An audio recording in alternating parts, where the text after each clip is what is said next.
Welcome to Alive and Thriving, everyone. This is an enterprise that I began several years ago with the mission of bringing the most beautiful consciousness imaginable into your daily life.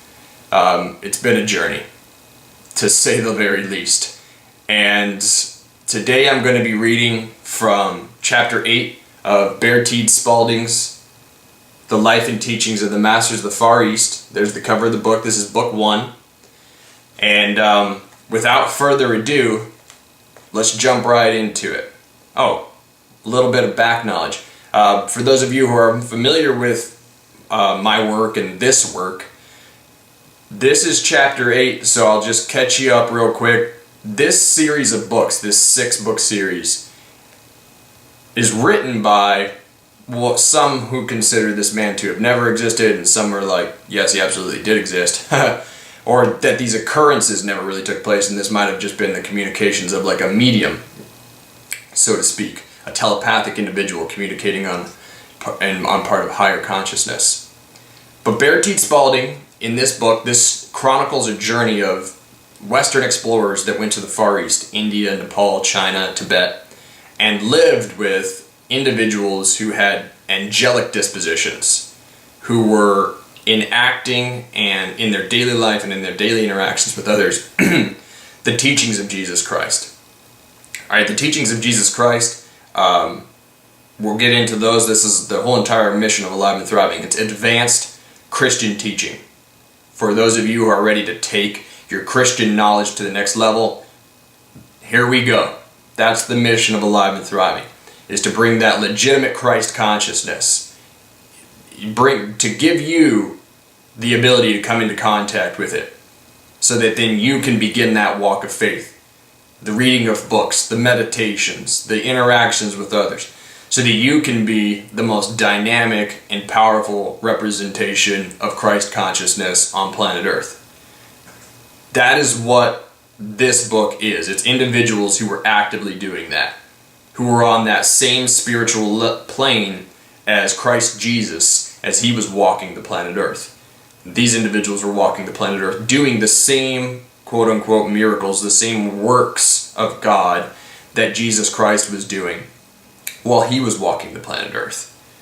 Some of you may have struggled with your Christian upbringing and being like, how could it be that only Jesus came and then we're here today and nothing happened in between? If that's your perspective, or if you've ever had that thought, well, bear with me, because this book goes through and explains that there hasn't been this basic dark age between the time that Jesus walked and now.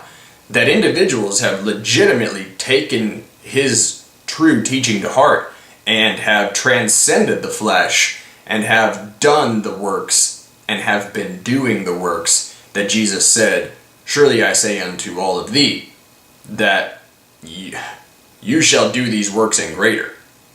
It's going on, okay? And that's the mission of Alive and Thriving, is to give you the ability to realize that you can do them and that you can live according to the ideal that is Christ.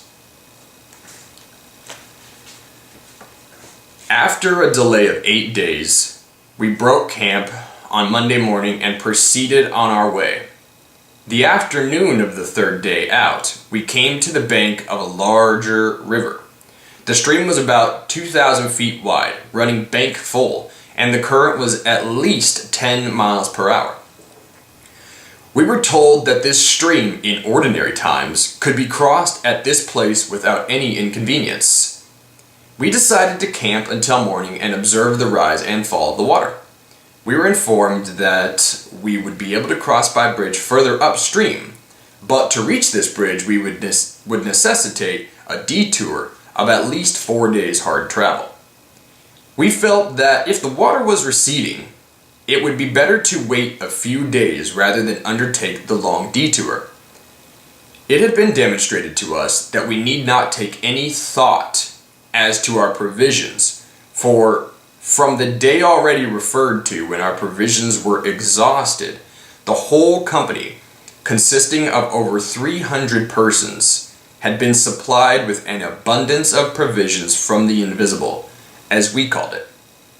This supply was maintained for 64 days until we returned to the village from which we started. Thus far, none of us had any idea of the true significance or meaning of the things we were experiencing.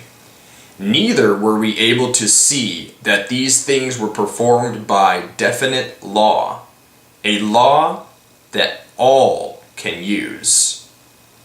Alright, this is key right here. Again and again, they're going to make the case that Baird T. Spalding is going to make the case on behalf of the teachers that he's living with that every single person can do the works of Jesus Christ. When we were assembled for breakfast next morning, we found 5 strangers in camp.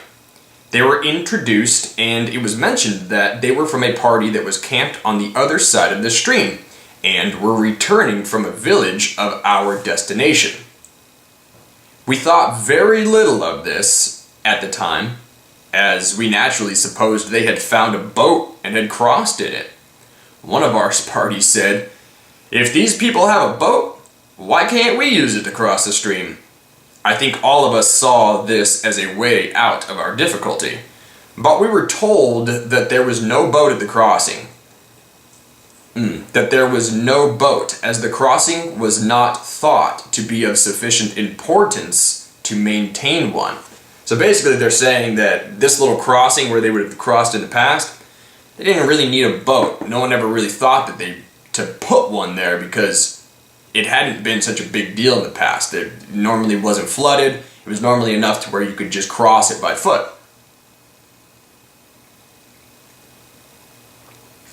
Gotta take a sip of tea there.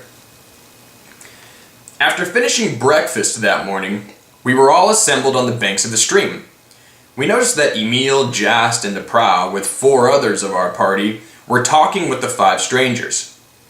Jast came to us and said they would like to cross with the others to the camp on the other side of the stream, as they had decided to wait until the next morning to see if the water showed signs of receding.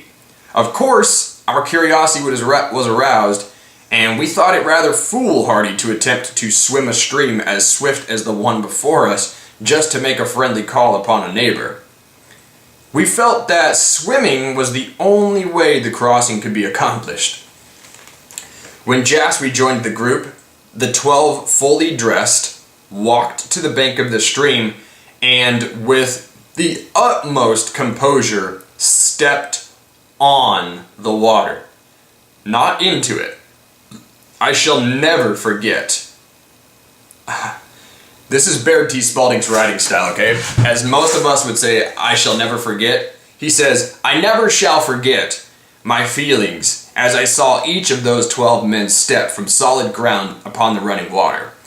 I held my breath, expecting, of course, to see them plunge beneath and disappear. I found afterwards that that was the thought of all our party. At the time, I think each of us held his breath until they were all past midstream. So astonished were we to see those 12 men walking calmly across the surface of the stream without the least inconvenience and not sinking below the soles of their sandals. When they stepped from the water to the further bank, I felt that tons of weight had been lifted off my shoulder, and I believe this was the feeling of every one of our party. Judging from the size of relief as the last man stepped ashore, it certainly was an experience that words fail to describe. The 7 belonging to our party returned for lunch. While the excitement was not so intense at the second crossing, every one of us breathed more freely when the 7 were safe ashore again. Not one of our party had left the bank of the stream that forenoon. There was very little discussion regarding what we had witnessed. So engrossed were we with our own thoughts. It was decided that afternoon that we would be obliged to make the detour to the bridge in order to cross the stream. We were up early the next morning ready to proceed on the long detour. Before we started, 52 of the company walked calmly down to the stream and across, the same as the 12 had done the day before. We were told that we would be able to cross with them, but none of us had the faith to make the attempt. Ch.8 and the Prow insisted upon accompanying us. We attempted to dissuade them, saying that we could follow along with the others, thus saving them the inconvenience. They were unyielding, however, and stayed with us, saying that it was absolutely no inconvenience to them. The subject of conversation and thought during the 4 days it took us to join those that had crossed was the remarkable things we had seen accomplished during the short time we had been with those wonderful people. The second day, the company was toiling up the steep side of a mountain with the hot sun pouring down upon us when our chief, who had said but little during the last 2 days, suddenly remarked, "Boys, why is it that man is obliged to crawl and grovel over this earth?" We answered in chorus that he had voiced our thoughts exactly. He went on to say, "How is it, if a few are able to do the things we have seen accomplished, that all men cannot accomplish the same things? How is it that man is content to crawl, and not only content to crawl, but is obliged to? If man was given dominion over all things, he was certainly given power to fly above the birds. If this is his dominion, why has he not asserted this dominion long ago? This fault must certainly be in man's own mind. This must all have come about by man's own mortal concept of himself. He has only been able, in his own mind, to see himself crawling. Thus, he has only been able to crawl." Then Ch.8 took up the thought and said, "You are perfectly right. It is all in man's consciousness. He is limited or unlimited, bound or free, just as he thinks." Do you think that the men you saw walk across the stream yesterday to save themselves the inconvenience of this trip are in any way special creations any more than you are? No. They are not created in any way different from you. They do not have one atom more power than you were created with. They have, by the right use of their thought forces, developed their God-given power. I'm going to read that line again. They have, by the right uses of their thought power, developed their God-given power. The things you have seen accomplished while you have been with us, you yourselves can accomplish just as fully and freely. The things you have seen are accomplished in accord with definite law, and every human being can use the law if he will. The talk ended here, and we went on and joined the 52 who had crossed, then proceeded to the village.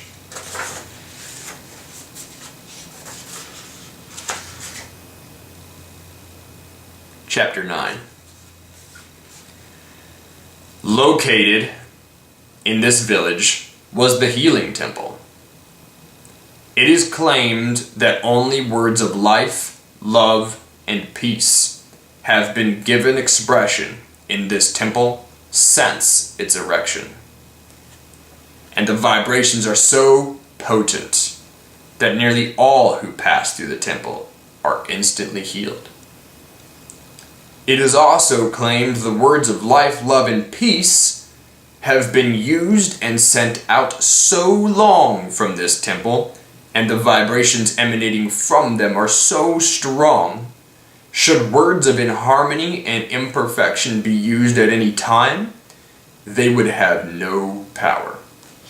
Here is a good point to talk about what we read in chapter 7 with the power of intention. And then the monologue that I gave at the end that tied things into mindfulness meditation and holding intentions. What they're talking about here when he says, it is also claimed the words of life, love, and peace have been used and sent out so long from this temple, and the vibrations emanating from it are so strong that should words of inharmony and imperfections be used at any time, they would have no power.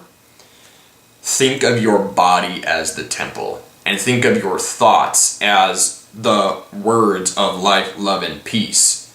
And the more and more that you emanate words of life, love, and peace, thoughts of life, love, and peace, the more that you emanate those vibrations, the stronger and stronger and stronger you are as a broadcast signal for life, love, and peace. The same exact way that you turn on a faucet and the water flows out, making it near impossible for a fly to come in and basically move up the drain, the spigot, the faucet. The same way that analogy works is the same way that this temple is working. The same way that the temple of your body works when you emanate words of life, love, and peace. Another word for words is vibration, when you get into the real metaphysics of advanced Christian teachings. Vibration.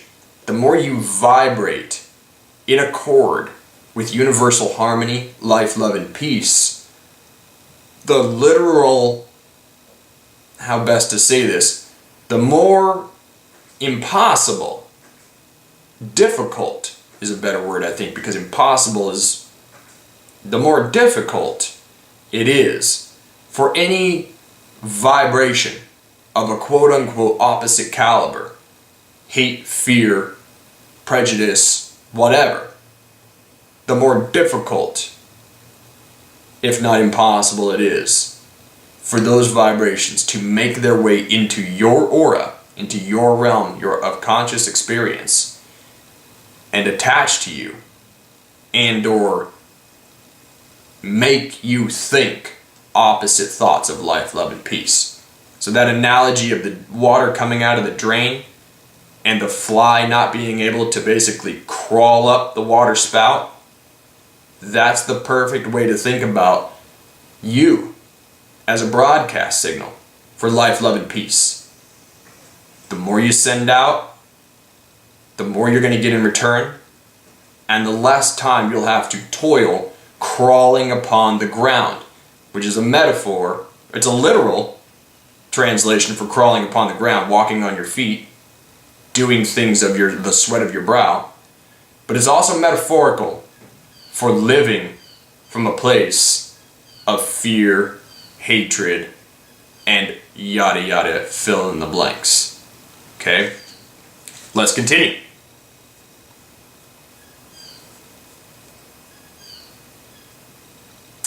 We were told that this is an illustration of what takes place in man. If he would practice sending forth words of life, love, harmony, peace, and perfection, he would in short time not be able to utter an inharmonious word. There you go. Awesome.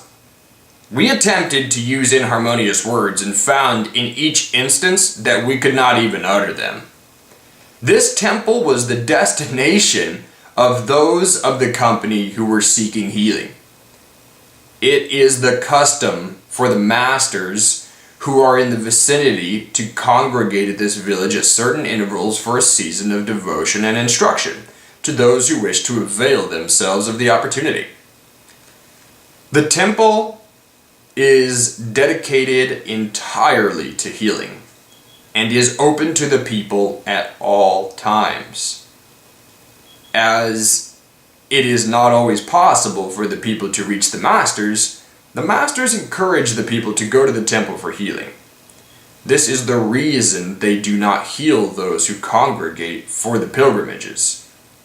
They accompany the pilgrims to show the people that they are no different than themselves, that all have the same God-given power within.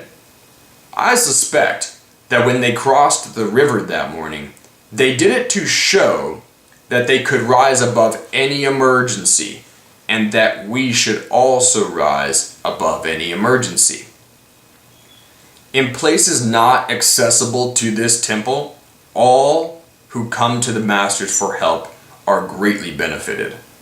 Of course, there are the curious and those who do not believe that do not seem to receive any help. We witnessed a number of assemblages of from 200 to 2,000 people, and all those desiring healing were healed. A great many told us that they were healed by declaring silently that they desired to be made whole. We had the opportunity to observe a large number of those healed at different times, and we found that about 90% of these healings were permanent, while all of the healings in the temple seemed to be permanent. It was explained that the temple is a concrete thing located in one place, representing the God Center, the Christ in the individual. Just as all churches should typify this God or Christ center in the individual, and that it is always accessible to those desiring to go there. They could go to the temple as often as they choose and stay as long as they wished. The ideal is thus formed in the minds of those who come to it, and the ideal becomes fixed in the mind. Emil said, "Right here comes the suggestion that has led to the idolatry of the past. Men sought to grave in wood or stone, gold, silver, or brass, the image of that which they idealized, but any idol can only imperfectly picture the ideal. The image, the idol, is no sooner formed than men become conscious that the ideal surpasses the idol, and they are shown that they must gaze upon love and idealize for themselves that which they wish to bring forth from the within. Instead of graving any idol in outer form of the ideal they would express. A later form of idolatry is to idealize the personality of the one who expresses our ideal. We should idealize the ideal which he expresses, and not the personality which expresses it. This is true even of so great a person as Jesus. Thus, Jesus chose to go away when he saw the people were idealizing his personality instead of the ideal which he represented. They sought to make him their king, only realizing that he could supply them with every outer need, not recognizing that they within themselves had the power to supply their every need, and that they must do as he himself had done.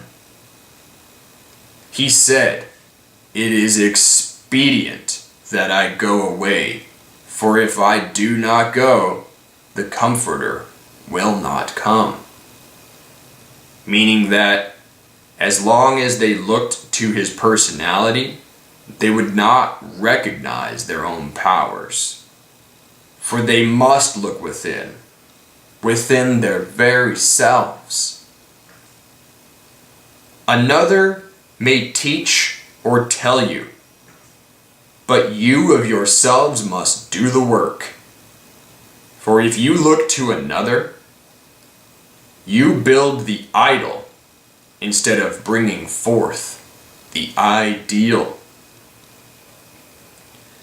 We witnessed wonderful healings. Some sufferers only walked through the temple and were healed. Others spent considerable time there. At no time did we see anyone officiate, as the vibrations of the spoken word were so potent that all who came within the influence were benefited.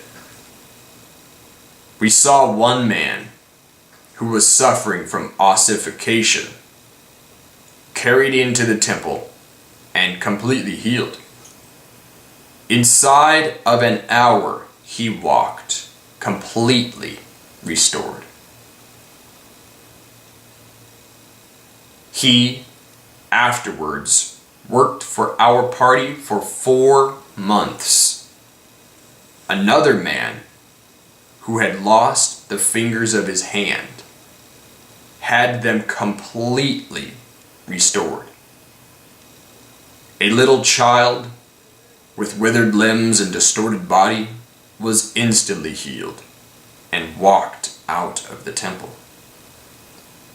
Cases of leprosy, blindness, deafness, and many other diseases were cured instantly. In fact, all who went into the temple were healed. We had the opportunity to observe at intervals 2 to 3 years afterward a number of those that were healed at this time, and the healing was permanent. We were told that if the healing was not permanent and the infirmity returned, it was on account of the lack of the true spiritual realization of the individual. Thus be the teachings of the masters of the Far East. Namaste.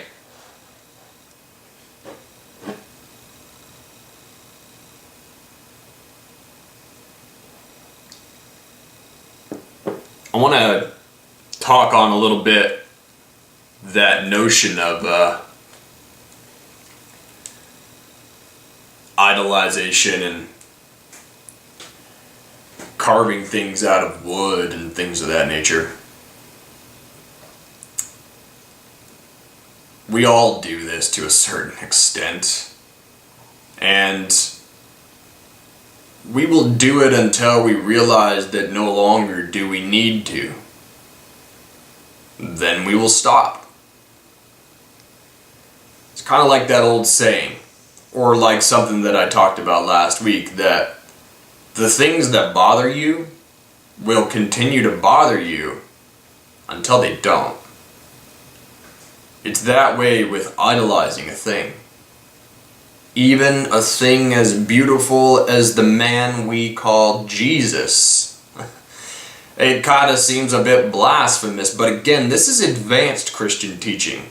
This is not orthodox, Old and New Testament Christian teaching. This is advanced. This is where we begin to explore the possibility of a third living testament. That is the purpose of Alive and Thriving. It is the purpose of Christ to have you realize, when it is your time to realize it, determined entirely by you, that Christ is not a without entity. It is a within presence, source of life, love, and peace, that all may dawn and where the healing may be permanent for those who realize the true spiritual importance of the occasion. Anyone seeking to be like Christ may be like Christ. It's a matter of the do. And the do takes place in the mind, in the heart. For the soul est already one with all things. The soul knows not duality. It knows not division or separation from the infinite. It is only the mind that conceives of an ego that then preaches a doctrine of separation and fear. The ego is useful in times of fight or flight, but as you saw, anyone can rise above any emergency and cross over whatever comes in front of them with grace. This is truly advanced Christian teaching, and I call it advanced, and there will be individuals who have already come to these realizations on their own that have never been exposed to these texts. Because when you really get into contact with the Word of God, which is the vibration of the infinite, not recorded in books as the end-all be-all of instructional texts, that's dogmatic thinking. That's religion. The Word of God is the all-pervasive, infinite vibration of love, peace, and harmony. And the only begotten Son of God is the vibration of unconditional love that we refer to with our human dialect as Christ, or if you use in the Sanskrit, Krishna. Man's attempts to immortalize vibration in word is beautiful and eloquent, as are these texts, as are the writings of Rumi, as are the Upanishads and the Bhagavad Gita. There are so many ways that you can come into contact with vibrations solidified as a representation of the frequency of the infinite that inspired the act, the do of recording it. And those texts, these texts, they serve as a bridge or as a starting point for you to come into contact with that fluid form of vibration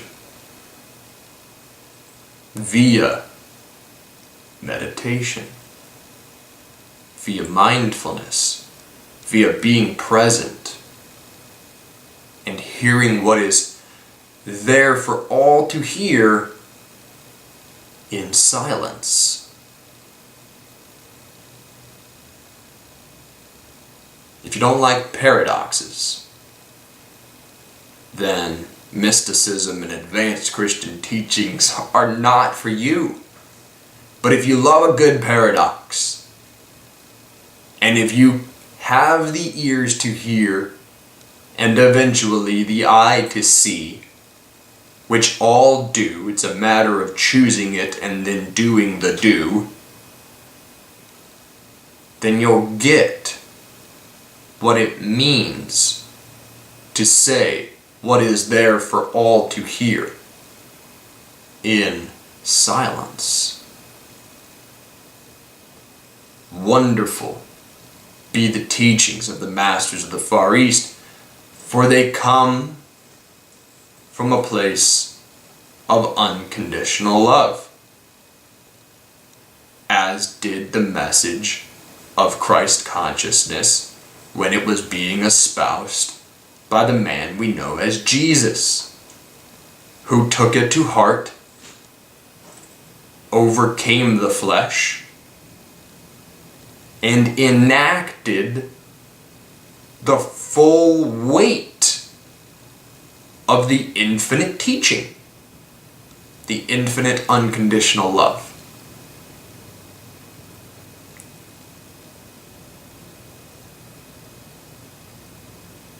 It does not anyone any long-term good to be dogmatic, and for that matter, to be strictly religious, because it entails having your perspective or your attention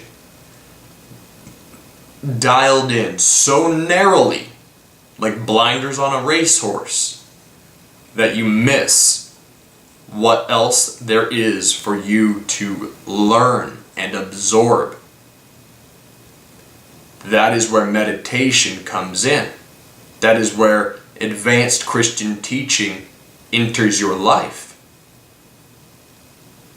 to help you break free from a limited perspective, which is no fault of your own.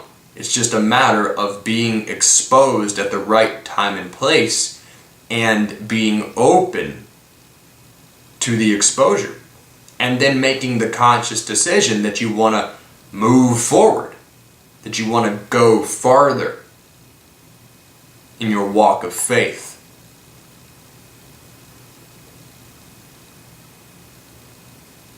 Thus, it does us no good to continuously and perpetually worship the personality of Jesus, or the personality of Krishna, or Muhammad, or any athlete, or superstar, or diva, actor, actress, politician, you name it.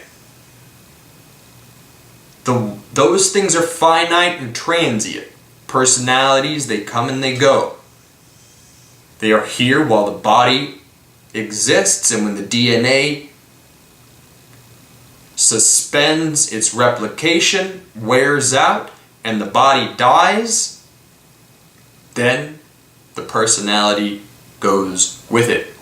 So it is the quintessential equivalency of worshipping a golden calf, because it won't last. The force that animates the personality, that gives the heart beat, the vibration that our heart responds to, that the universal life force emanates and radiates out from the center of everything, that is worthy of your praise. That is worthy of your attention. That is worthy of communicating with. Because when you do, it fully talks back. You'll hear the message. Subtle, clean, pure. It will move you in beautiful ways that some of you, I'm sure, have experienced time and time again. Some maybe not. But by exposure to these words, as communicated on behalf of Christ consciousness, now you have the ability to do so, to be moved, to be love, to be more than the flesh. Namaste.